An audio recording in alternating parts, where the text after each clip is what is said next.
கர்த்தருடைய பரிசுத்த நாமம் மகிமைப்படுவதாக. இந்த வீடியோ வாயிலாக உங்களை சந்திப்பதில் பெரும் மகிழ்ச்சி அடைகிறேன். சிறு பிள்ளைகளை இடத்தில் வரவிடுங்கள், அவளை தடை செய்யாதிருங்கள் என்று சொன்ன இயேசு கிறிஸ்துவின் நாமத்தினாலே உங்களை நான் வாழ்த்துகிறேன். இந்த கடைசி நாட்களில் உலகமெங்கும் இருக்கிறான சிறு பிள்ளைகளை குறித்து நாம் பார்க்கும்போது அந்த பிள்ளைகள் வெகுவாய் தாக்கப்படுவதை நாம் அறிகிறோம். இன்றைக்கு எல்லா துறையினருமே சிறு பிள்ளைகளின் மேல் நோக்கமாக இருப்பதை நாம் அறிய முடிகிறது. சாத்தானானவன் எவர்களை விழுங்கலாமோ என்று சொல்லி வகை தேடி சுற்றித்திருக்கிறான். இப்படிப்பட்டதான இந்த நாட்களில் இந்த கொடிய சம்பவங்கள் நடந்து கொண்டிருக்கிறான இப்படிப்பட்ட சூழலில் சிறு பிள்ளைகள் மத்தியில் ஊழியம் செய்வதற்கு உங்களை அர்ப்பணித்து இந்த வீடியோவை பார்த்து கொண்டிருக்கிற உங்களை தேவன் ஆசீர்வதிப்பாராக. ஒரு நபர் சிறு பிள்ளைகளுக்கு என்று ஆசிரியராய் வர வேண்டுமானால் அவர்களுக்கு என்று குறிப்பிட்ட சில தகுதிகள் காணப்படுகிறது. எந்த துறையை எடுத்துக்கொண்டாலும் அந்த துறையிலே வேலை செய்ய வேண்டுமானால் அதற்குரியான தகுதிகள் அவரிடத்திலே காணப்பட வேண்டும். அதே போலவே சிறுவர் ஊழியத்தை செய்ய வேண்டுமானால் சிறுவர் ஊழியத்துக்கு தேவையான தகுதிகள் அந்த ஆசிரியரிடம் காணப்பட வேண்டும். அதை குறித்து நாம் முதலாவது பார்க்க போகிறோம். ஒரு நபர் பிறக்கும் போதே அவர் ஆசிரியராய் பிறப்பது இல்லை. ஒரு பத்திரிகை நிருபர் ஒரு குறிப்பிட்ட கிராமத்திற்கு சென்று அங்குள்ள பெரியவரை சந்தித்து, ஐயா, இந்த கிராமத்திலே ஏதேனும் தலைவர்கள் பிறந்திருக்கிறார்களா என்று கேட்கும்போது அந்த பெரியவர் சொன்னாராம், அருமை சகோதரரே, எங்களுடைய கிராமத்தில் யாரும் தலைவர்களாய் பிறப்பதில்லை, குழந்தைகளாகவே பிறக்கிறார் என்று வேடிக்கையாய் பதில் சொன்னாராம். ஆம், இந்த உலகத்தில் யாரும் தலைவர்களாய் பிறப்பதில்லை, யாரும் ஆசிரியராய் பிறப்பதில்லை. ஆனால் அவர்கள் ஆசிரியராக உருவாக்கப்படுகிறார்கள். ஒரு சிறுவர் ஊழியத்தை சிறப்பாய் செய்ய வேண்டுமானால் ஆசிரியர்களுக்கு என்னென்ன தகுதிகள் காணப்பட வேண்டும்? முதலாவது, அந்த ஆசிரியர் ஜெபிக்கிற ஒரு ஆசிரியராய் காணப்பட வேண்டும். வேதத்தில் அதற்கு ஆதாரமாய் புலம்பல் 2வது அதிகாரம் 19வது வசனம், புலம்பல் 2வது அதிகாரம் 11வது வசனங்களை வாசித்து பாருங்கள். எழுந்திரு, ராத்திரியிலே முதற் சாமத்தில் கூப்பிடு, ஆண்டவரின் சமூகத்தில் உன் இருதயத்தை தண்ணீரை போல ஊற்றிவிடு. எல்லா தெருக்களின் முனையிலும் பசியினாலும் மூர்ச்சித்து போகிற உன் குழந்தைகளின் பிராணனுக்காக உன் கைகளை அவரிடத்தில் ஏறிடு என்று வேதவசனம் சொல்கிறது. ஆம், இன்றைக்கும் சிறு பிள்ளைகள் அப்படித்தான் காணப்படுகிறார்கள். அநேக சிறு பிள்ளைகள் வாழ வழி இல்லாமல் இளமையிலே சுற்றி திரிய வேண்டியதான அக்குழந்தைகள் முடக்கப்பட்டு ஒரு மூலையிலே முடுக்கிலே காணப்படுகிறார்கள். இப்படிப்பட்ட சிறு பிள்ளைகள் மேல் ஆத்ம பாரம் கொண்டவர்களாய் ஜெபிக்கிற ஆசிரியர்கள் இந்த காலகட்டத்திலே தேவையாய் காணப்படுகிறது. ஒரு ஜெபிக்கிற ஒரு விசுவாசியே சிறுவர் ஊழியத்துக்கு தகுதியான ஒரு விசுவாசி. இந்த நாட்களில் பார்க்கும்போது அநேக ஆசிரியர்கள் ஒரு கடமைக்காக இந்த சிறுவர் ஊழியத்தை செய்து கொண்டிருக்கிறார்கள். சிறுவர் ஊழியத்தை ஒரு நாள் நாம் கடமைக்காய் செய்யக்கூடாது, மாறாக சிறுவர் ஊழியத்தை ஒரு கடமையாய் நாம் செய்ய வேண்டும். இது நம்மையில் விழுந்த ஒரு கடமை. ஆண்டவர் சொல்லியிருக்கிறார், சிறு பிள்ளைகளை ஏற்றுக்கொள்ளுங்கள். ஒரு பிள்ளையை என் நாமத்தின் நிமித்தம் ஏற்றுக்கொள்கிறவன் என்னை ஏற்றுக்கொள்கிறான் என்று மத்தேயு 18:15 5ஆம் வசனத்தில் நாம் வாசிக்க முடிகிறது. நாம் சிறு பிள்ளைகளை ஏற்றுக்கொண்டு அவளுக்காய் ஜெபிக்கிற ஒரு ஆசிரியராய் காணப்பட வேண்டும். இரண்டாவதாய், சிறுவர் ஊழியத்துக்கு தேவையான 2வது தகுதி, அந்த நபர், அந்த ஆசிரியர் வேதத்தை நன்றாய் அறிந்த ஒரு ஆசிரியராய் காணப்பட வேண்டும். கடந்த நாளிலே ஒரு குறிப்பிட்ட சண்டே கிளாஸிலே ஒரு டீச்சர் கிறிஸ்துமஸ் சமயத்திலே மரியாதை குறித்து கற்றுக் கொடுத்தார்களாம். அப்பொழுது சொன்னார்கள், இந்த உலகத்திலே எத்தனையோ ஜனங்கள் பிறக்கிறாங்க, ஆனால் ஸ்திரீகளுக்குள்ளே ஆசீர்வதிக்கப்பட்ட ஒரே ஒரு நபர் மரியாள் மட்டும்தான் என்று அந்த சண்டே கிளாஸிலே அவர்கள் கற்றுக் கொடுத்தார்களாம். அப்பொழுது அந்த சண்டே கிளாஸில் அமர்ந்ததான ஒரு நல்ல ஒரு விசுவாசியினுடைய பையன் எழும்பி கேள்வி கேட்டானாம், டீச்சர்,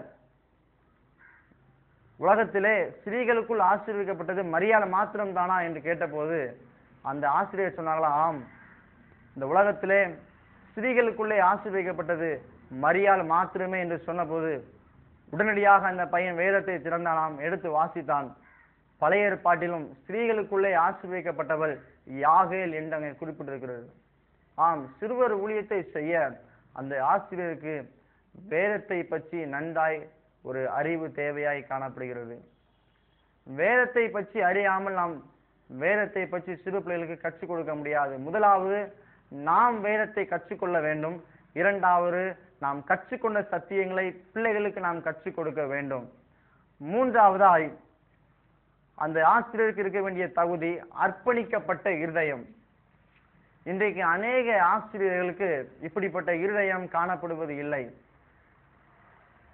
ரோமர் 12வது அதிகாரம் 1வது வசனத்தை வாசிக்கும் போது நம்மை ஜீவ பலியாய் ஆண்டவருக்கு அர்ப்பணிப்பதை குறித்து நாம் அந்த வசனத்திலே வாசிக்க முடியும். நம்மை முழுவதுமாய் இந்த ஊழியத்திற்கென்று அர்ப்பணிக்க வேண்டும்.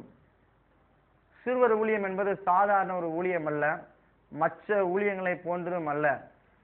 எல்லா ஊழியங்களை காட்டிலும் மிகவும் எளிமையான ஊழியம் சிறுவர் ஊழியமே.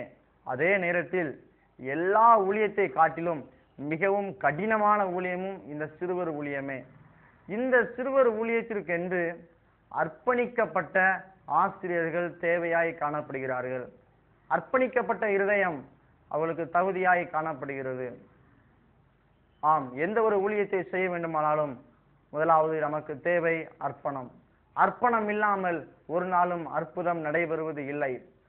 நான்காவதாய் அந்த ஆசிரியர் பிள்ளைகளுக்கு மாதிரியாய் காணப்பட வேண்டும். இன்றைக்கு அநேக ஆசிரியர்கள் சண்டே கிளாஸ்ல ஒரு மாதிரியை நடத்தி கொண்டிருக்கிறாங்க. ஆனால் மாதிரியான ஒரு ஆசிரியராய் நாம் காணப்பட வேண்டும். வேதத்திலே 1 பேதுரு 5வது அதிகாரம் 3வது வசனத்தை வாசிக்கும் போது மந்தைக்கு நாம் மாதிரியாய் காணப்பட வேண்டும். நமக்கென்று கொடுக்கப்பட்டிருக்கிற ஒரு 10 பிள்ளைகள் 20 பிள்ளைகளுக்கு நாம் முன்மாதிரியான ஒரு பிள்ளைகளாய் காணப்பட வேண்டும். ஒரு ஆசிரியராய் நாம் காணப்பட வேண்டும்.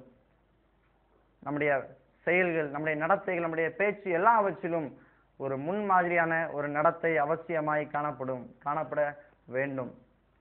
ஐந்தாவதாய் ஆசிரியருக்கு இருக்க வேண்டிய தகுதி உற்சாகம். நீதிமொழிகள் 19வது அதிகாரம் 15வது வசனத்தை நாம் வாசிப்போமானால் அதுல இவ்வாறு இருக்கிறது, சோம்பல் தூங்கி விழப்பண்ணும். சோம்பல் தூங்கி விழப்பண்ணும். இன்னைக்கு அநேக ஆசிரியர்கள் சிறுவர் ஊழியத்திலே நன்றாய் கதை சொல்லுகிறாங்க. ஆனா அநேக பிள்ளைகள் தூங்கி கொண்டிருக்கிறாங்க. இதுக்கு என்ன காரணம்? நடத்துகிற ஆசிரியர் என்ன செய்யணும்? உற்சாகமாய் நடத்த வேண்டும். உற்சாகமாய் நாம் எப்பொழுதெல்லாம் செயல்பட ஆரம்பிக்கிறோமோ அப்பொழுதெல்லாம் நமக்கு முன்பதாக இருக்கிறதான அந்த சிறு பிள்ளைகளும் உற்சாகமாய் நாம் சொல்லுகிற காரியங்களை கவனிக்க ஆரம்பிப்பார்கள். அது மாத்திரமல்ல, அடுத்ததாய் ஆசிரியர் என்ன செய்ய வேண்டும்? உபகரணங்களை பயன்படுத்த வேண்டும். மத்தேயு 5வது அதிகாரம் 26வது வசனத்தை வாசித்து பாருங்கள். எல்லா காரியங்களிலுமே எந்த ஒரு கதையை சொன்னாலும் சரி, ஒரு பாட்டு சொல்லிக் கொடுத்தாலும் சரி, உபகரணங்களை பயன்படுத்துகிற ஒரு ஆசிரியராய் நாம் காணப்பட வேண்டும். இதற்கு முன்மாதிரி இயேசு கிறிஸ்து பல நேரத்தில் உபகரணங்களை பயன்படுத்தினார். திடீரென்று ஒரு பிள்ளை எடுத்தார், அந்த பிள்ளையை ஜனங்களுக்கு முன்னதாக காட்டி, ஒருவன் அந்த பிள்ளையை போல தன்னை தாழ்த்தாவிட்டால் பரலோக ராஜ்யத்துக்குள் பிரவேசிக்க முடியாது என்றார். உபகரணத்தை காட்டினார். அதே போல் நாமும் நம்முடைய ஊழியத்திலே உபகரணங்களை காட்டி கற்றுக் கொடுக்கிற நபர்களாய் காணப்பட வேண்டும். அதே நேரத்தில் சில ஊமைகளையும் நாம் காட்ட வேண்டும். ஆண்டவரை பார்க்கும் பொழுது பல ஊமைகளை சொன்னார். உபகரணங்கள் என்று சொல்லும் போது ஆண்டவர் சொன்னார், காக்கைகளை கவனித்து பாருங்கள். நாம் ஏதேனும் ஒன்றை என்ன செய்ய வேண்டும்? பிள்ளைகளுக்கு காட்டி நாம் கற்றுக் கொடுக்க வேண்டும். ஒரு ஆராய்ச்சியாளர் இவ்வாறு சொல்கிறார், ஒரு பிள்ளைக்கு நாம் கற்றுக் கொடுக்கிறோம் என்றால் நம்முடைய பேச்சை அந்த பிள்ளைகள் கவனிக்கும் போது 110% மாத்திரமே அவருடைய மனதிற்குள்ளாய் அது கடந்து செல்லுமாம். 110% மாத்திரமே அந்த பிள்ளையினுடைய இருதயத்துக்குள்ளாய் கடந்து செல்கிறது. அப்படியானால் மீதம் இருக்கிற 90% என்ன செய்வது? நம்முடைய பேச்சு, நம்முடைய செயல்கள், நாம் காட்டுகிற உபகரணங்கள், நாம் சொல்கிற ஊமைகள் தான் அந்த பிள்ளைகளுக்கு 100% கதையை புரியும்படியாய் உதவி செய்கிறது. அடுத்ததாய் ஆசிரியருடைய தகுதிகள் எளிமையாய் போதிக்கிறதான ஒரு ஆசிரியராய் காணப்பட வேண்டும். சபையிலே பிரசங்கம் பண்ணுவதை போல சிறுவர்களுக்கு முன்பதாய் நான் இன்றைக்கு வேதத்திலே தீமோத்தேயு என்கிறதான ஒரு பக்தனை குறித்து நான் உங்களுக்கு கற்றுக் கொடுக்க போகிறேன் என்று சொன்னால் அந்த பிள்ளைகள் தூங்க ஆரம்பித்து விடுவார்கள். எளிமையான விதத்தில் நாம் கதையை கற்றுக்கொள்ள பழக வேண்டும். சிலர் சொல்வார்கள், பிள்ளைகளே, இன்றைக்கு நான் உங்களுக்கு விசுவாசத்தின் திறவுகோல் என்ற தலைப்பிலே பாடத்தை கற்றுக் கொடுக்க விரும்புகிறேன். அந்த பிள்ளைகளுக்கு விசுவாசம் என்றாலே என்னவென்று தெரியாது. இப்படி இருக்கிற சூழ்நிலை விசுவாசத்தின் திறவுகோலை பற்றி நாம் பேசினாலும் பிள்ளைகளுக்கு எது புரியும்? எளிமையாய் நாம் கற்றுக் கொடுக்க பழக வேண்டும். ஆண்டவரை பாருங்க, மலை பிரசங்கத்தை எடுத்துக்கொள்ளுங்கள். மிகவும் எளிமையாய் அவர் போதித்தார். மிகவும் எளிமையாய் அவர் போதித்தார்.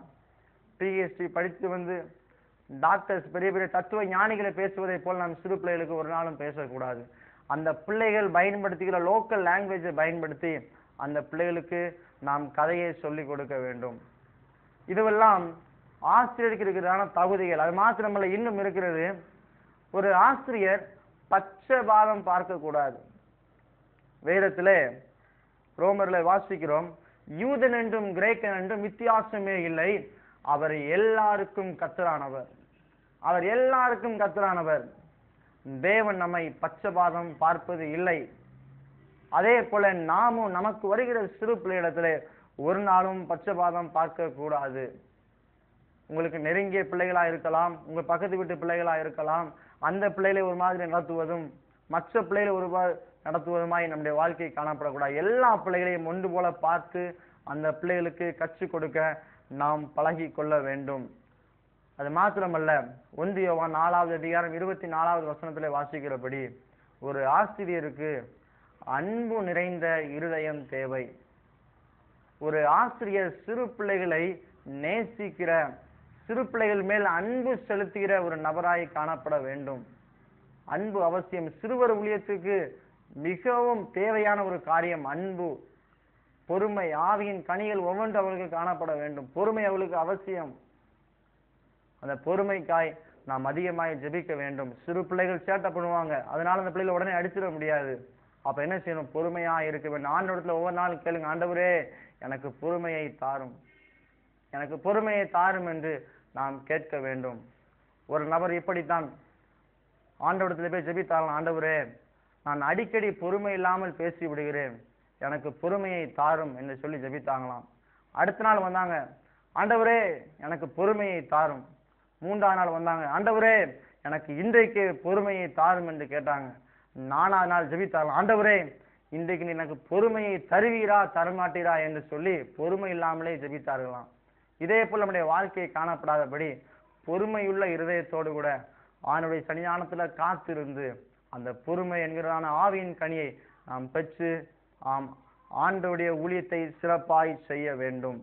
அது மாத்திரமல்ல, கடைசியாய் ஒரு ஆசிரியருடைய தகுதி என்னவென்றால் பிள்ளைகளை குறித்து நன்றாய் அறிந்திருக்க வேண்டும்.